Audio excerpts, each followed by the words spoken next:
जय शिवराय विद्यार्थी मित्रांनो, मी प्राध्यापक सचिन गाडगे. आपण पाहत आहोत 2025चे मॅथ्सचे PYQ 11वीचा. आपण इयत्ता 11वीचा विचार करतोय. चॅप्टरचं नाव आहे कॉम्प्लेक्स नंबर. कॉम्प्लेक्स नंबरचे 2025ला जे PYQ आहेत ते आपण सगळे सोडवणार आहेत. त्यातला पहिला PYQ आहे, if modulus of z - 2 + i is less than or equal to 2, then difference between the greatest and least value of z is. तर आपल्याला काय करायचं आहे, याची स्मॉलेस्ट व्हॅल्यू शोधायची आणि लार्जेस्ट व्हॅल्यू शोधायची, आणि त्या दोन व्हॅल्यू शोधल्यानंतर त्या दोघांमधला डिफरन्स शोधायचा आहे. आता आपल्याला हे समजण्यासाठी अगोदर काही गोष्टी समजणं फार गरजेचं आहे. मग त्या काय आहेत? मॉड्युलसची प्रॉपर्टी आहे, modulus of z1 - z2 is less than or equal to. Modulus of z1 - z2 ची व्हॅल्यू आपण अशी लिहू शकतो. काय लिहू शकतो पहा, modulus of z1 - modulus of z2 ह्या दोघांना सेपरेट मॉड्युलस करायचं आणि त्याला काय द्यायचं, मॉड्युलस. आणि अजून एक प्रॉपर्टी लागते आपल्याला, ती कुठली आहे? Modulus of z is less than or equal to a. आपल्याला हे जर मॉड्युलस काढून टाकायचं असेल तर याचं उत्तर काय होतं, -a is less than or equal to z is less than or equal to a. ह्या पद्धतीने त्याचं रूपांतर होतं. आणि अजून एक गोष्ट आहे आपल्याकडे, समजा z is equal to x + iy असेल आणि आपल्याला जर याचं मॉड्युलस फाइंड आउट करायचं असेल तर आपण कसं फाइंड आउट करतो, √(x² + y². ह्या 3 स्टेपमध्ये हा प्रॉब्लेम आपल्याला सोडवायचा आहे. सुरुवात करूया आपण. Modulus of z - 2 + i is less than or equal to 2. आता आपण काय करतोय, सगळेजण लक्ष देत आहेत. ह्या ज्या शेवटच्या 2 टर्म्स आहेत याच्यातून मायनस साइन कॉमन काढू, निगेटिव्ह साइन कॉमन. काय काढूया, निगेटिव्ह साइन कॉमन. जर आपण निगेटिव्ह साइन कॉमन जर काढलं तर हा होईल modulus of z - 2 - i is less than or equal to 2. आता आपण करणार काय आहे, तर हा एक नवीन मॉड्युलस घेतो मी किंवा नंबर घेतो z1, त्याचं मॉड्युलस काढायचं. z1 इज इक्वल टू काय घेतो, 2 - i, म्हणजे ही एक नवीन टर्म घेतो 2 - i आणि त्याचं मॉड्युलस काढतो, मॉड्युलस ऑफ z1. हा ह्या फॉर्म्युल्यानुसार 2 चा स्क्वेअर किती होईल, 4 -1 चा स्क्वेअर किती होईल, +1, म्हणजे तो किती झाला, √5. म्हणजेच याचं उत्तर काय झालं, modulus of z - √5 is less than or equal to 2. आता आपण काय करणार आहे, प्रॉपर्टी वापरणार आहे. कुठली प्रॉपर्टी वापरणार आहे, तर ती प्रॉपर्टी अशी आहे का, बाय कुठली property, modulus of z1 - z2 is less than or equal to modulus of z1 - modulus of z2, आणि त्याला काय देणार आहे आपण, मॉड्युलस. म्हणजे ह्या दोघांना आपण सेपरेट करणार आहे. म्हणजे हा होईल modulus of z - modulus of √5 बरोबर is less than or equal to आपण लिहिणार आहेत 2. क्लिअर. आता आपल्याला हे मॉड्युलस काय करायचं, रिमूव्ह करायचं आहे. टू रिमूव्ह मॉड्युलस आता आपण काय वापरणार आहे, प्लस आणि मायनस. टू रिमूव्ह मॉड्युलस आपण काय वापरणार आहे, प्लस आणि मायनस. म्हणजे काय वापरणार आहे, -2 is less than or equal to modulus of z -√5चं मॉड्युलस √5 असेल तो प्लसच आहे, is less than or equal to 2. आता जो हा √-5 जो दिसतोय ना, तो लेफ्ट साईडला आणि राईट साईडला दोन्ही इकडे पण घेऊन जायचा. मायनस इकडे येताना प्लस, तिकडे जाताना पण प्लस. तो होईल -2 + √5 is less than or equal to modulus of z is less than or equal to 2 + √5. आता ही झाली लिस्ट व्हॅल्यू, म्हणजे ही स्मॉलेस्ट व्हॅल्यू झाली आणि ही काय झाली, लार्जेस्ट व्हॅल्यू. मग आता ही झाली लिस्ट व्हॅल्यू. लिस्ट व्हॅल्यू किती आपली, लिस्ट व्हॅल्यू आपल्याकडे किती आहे, तर लिस्ट व्हॅल्यू आहे -2 + √5, आणि ग्रेटेस्ट व्हॅल्यू, लार्जेस्ट व्हॅल्यू ती किती आहे आपल्याकडे, ग्रेटेस्ट व्हॅल्यू. तर ग्रेटेस्ट व्हॅल्यू आहे 2 + √5. आता ह्या दोघांचं आपल्याला काय करायचे, सबट्रॅक्शन करायचे, डिफरन्स काढायचा आहे. असं लिहितोय G - C, greatest minus least असं लिहितोय. 2 + √5 middle sign minus, more than 1 term असेल तर ब्रॅकेट ठेवलं. हा झाला तुमचा 2 + √5 मायनस मायनसने गुणला काय झाला तो प्लस, मायनसने गुणा तो झाला मायनस. आता आपल्याकडे काय शिल्लक राहिले पहा, +√5 - √5 कॅन्सल, 2 + 2 किती आलं तुमच्याकडे, 4. हे असेल तुमचं फायनल आन्सर. हे काय असेल तुमचं फायनल आन्सर.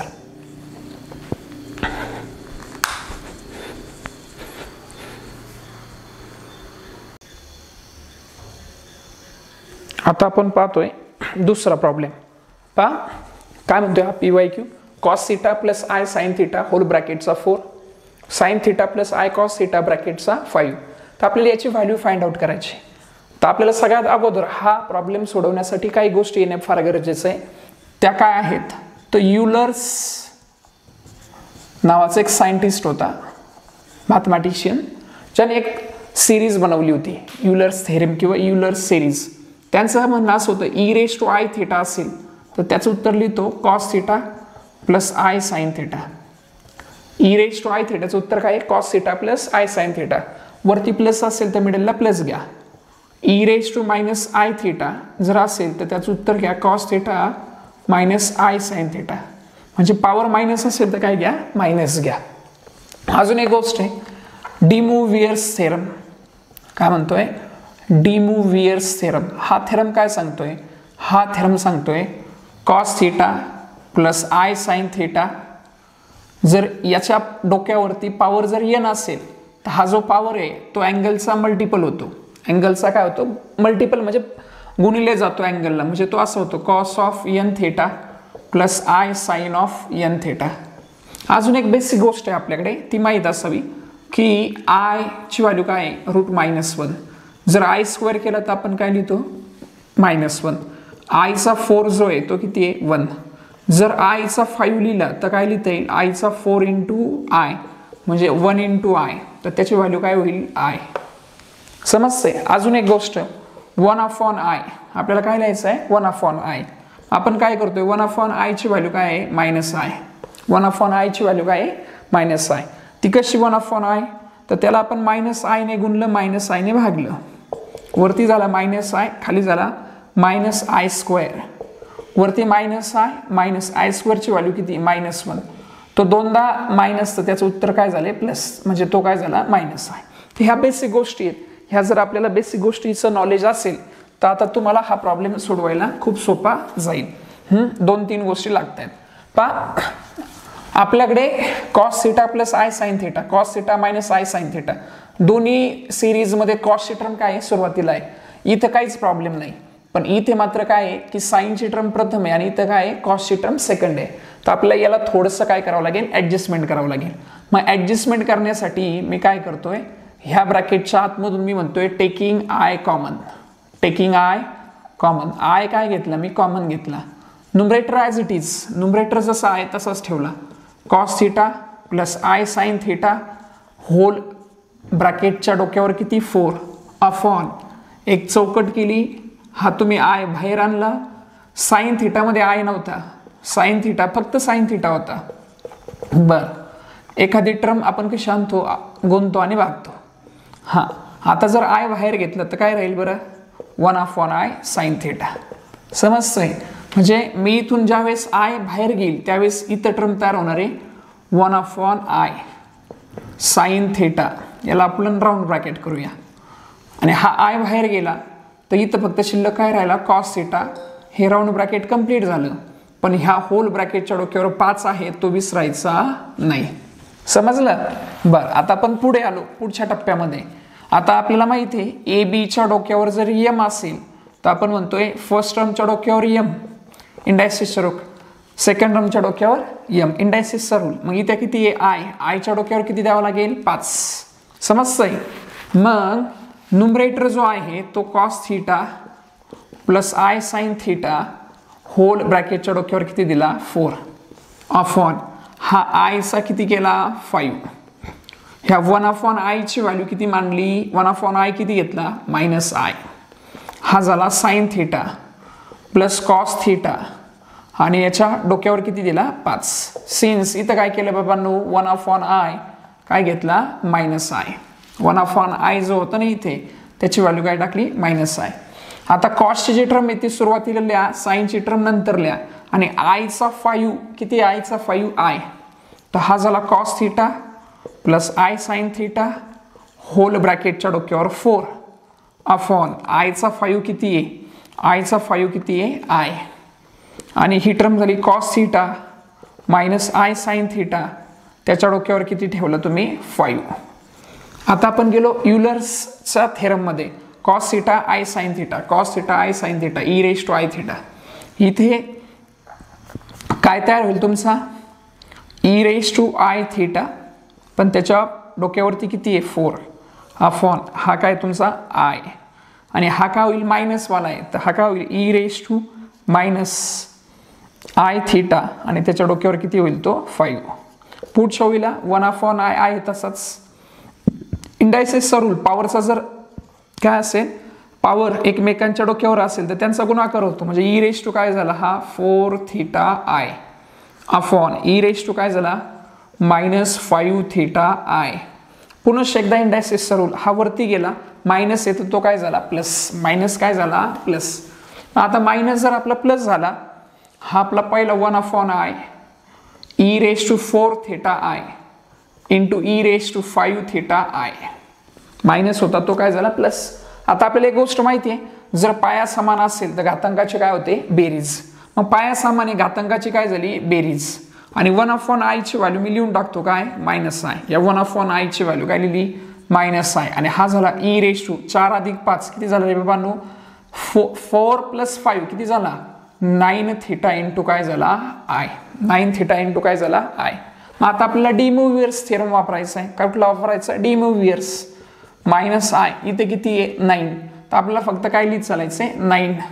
मग काय लिहितो आपण cos of 9 theta plus i sine of 9 theta झाला. तो तुम्ही एक्सप्लेन पूर्णच पाहिजे असेल तर मी असं लिहू शकतो e raise to i theta, आणि त्याच्या डोक्यावरती मी 9 लिहू शकतो, आणि मग तो तुमचा असा होईल cos theta plus i sine theta त्याच्या डोक्यावरती 9, आणि मग डी मूव्हियर्स थेरम हा एन जो आहे ना तो आत जाईल. मी एक स्टेप थोडीशी डायरेक्ट केली होती, लक्षात येत आहे.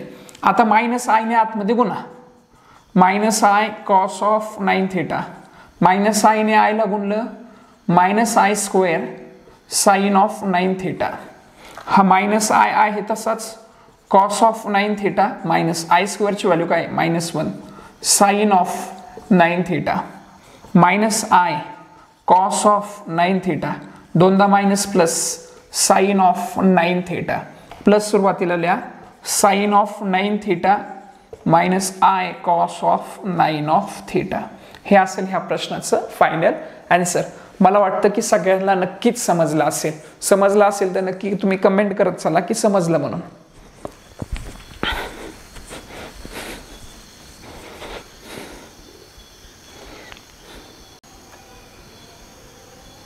आता आपण पाहतोय पुढील प्रॉब्लेम. थोडासा प्रॉब्लेम लवकर समजावा किंवा कमी वेळेत व्हावा म्हणून मी थोडासा डाटा मांडण्याचा प्रयत्न केलाय. Area of the triangle whose vertices are I omega omega square where omega is a complex cube root of unity. सगळ्यात अगोदर समजून घ्या की इथे एरिया ड्रॉन केला मी ABC. A चे कोऑर्डिनेट्स काय लिहिले x1 y1, B चे कोऑर्डिनेट्स x2 y2, C चे कोऑर्डिनेट्स x3 y3. जर आपल्याकडे 3 कोऑर्डिनेट्स असेल किंवा 3 वर्टायसेस असतील तर आपण एरिया काय म्हणतो A is equal to 1/2 x1 y1 1 x2 y2 1 x3 y3 1. ह्या फॉर्म्युल्याने आपण काय फाइंड आउट करू शकतो एरिया ट्रायंगलचा. आता ओमेगा काय आपल्याकडे complex cube root of unity. मग आता complex cube root of unity म्हणजेच काय आपण म्हणतो की omega cube is equal to 1, आणि दुसरी कंडिशन काय असते omega square plus omega plus 1 ची व्हॅल्यू काय 0. याच्यावरून आपल्याला ओमेगा माहित आहे काय ओमेगाची व्हॅल्यू -1 प्लस √3i/2, आणि ओमेगा स्क्वेअरची व्हॅल्यू काय -1 मायनस √3i/2. आता जर इथे आपण सेपरेट डिवाइड केलं, काय केलं सेपरेट डिवाइडिंग जर मी केलं या ठिकाणी तर काय होईल सेपरेट डिवाइड केल्यानंतर -1/2 प्लस √3/2i. तसंच दुसऱ्या टर्म मध्ये पण omega square is equal to -1/2 minus √3/2i. Clear. आपल्याकडे आता लक्ष देत आहेत समजा कॉम्प्लेक्स नंबर आहे तो मी असलेला z इज इक्वल टू काय x प्लस iy. आपण याला कसं दाखवू शकतो तर याला आपण पॉइंटच्या स्वरूपात जर दाखवायचं झालं तर आपण कसं दाखवतो xy. x रिअल पार्ट आणि y जो असतो तो काय असतो तुमचा कोइफिशियंट ऑफ इमॅजिनरी पार्ट. आपला पहिला जो व्हर्टेक्स आहे तो आपण असं घेऊया. त्याने काय दिलेलं आहे पहा फक्त i दिलेला आहे. काय दिलं आहे तुमच्याकडे i. तर i याचा अर्थ काय i याचा अर्थ तो आहे 0 + 1i. आता हा झाला x, हा का झाला y. म्हणजे a चे कोऑर्डिनेट्स काय झाले आपले 0 आणि 1. आता आपण जो b ला काय म्हणतोय आपण ओमेगा. b ला काय म्हणतोय ओमेगा. जर ओमेगा मानलं तर -1/2 प्लस √3/2 आय.